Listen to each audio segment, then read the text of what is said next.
బ్యాటరీలు పోవటము జరిగింది. మనకు అందుబాటులో ఎవరు లేరు. మేము పొద్దుంతా పని చేసి ఇంటి ముందర బండి పెట్టి ఇంట్లో వండుకున్నప్పుడు నైట్ 1 గంట రాత్రి ఒక కారులో వచ్చి ఇక్కడ ఈ రాఘపురం గ్రామంలో 2 బ్యాటరీలు దొంగలించారు. ఇంతకుముందు కూడా 6 నెలల క్రితం వాళ్ళు అవే 2 బ్యాటరీలు పోయినాయి. ఇది రెండోసారి జరిగిందండి. అట్లా జరగటం కూడా న్యాయం కాదు.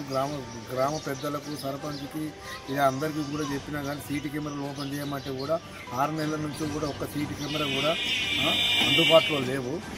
ఎంత చెప్పి కూడా మా కాస్ట్ వస్తుంది. ఏమనంటే ఇంటి పనులు అవి కట్టాలి ఇవి కట్టాలంటారు. ఇంటి పనులు దాదాపుగా చేసుకోబోతున్నారు. ఇంట్లో దోమలు వచ్చినా కరిచినా కానీ ఏ ఇబ్బంది లేకుండా గ్రామ పంచాయతీ ఏ మాత్రం పట్టించుకోవటం లేదండి. ఇది అవకాశం అండి. నా పేరు పల్లపు నరసింహ, రాఘపురం, సొంత ఓనర్ని నేనే. ఓకే.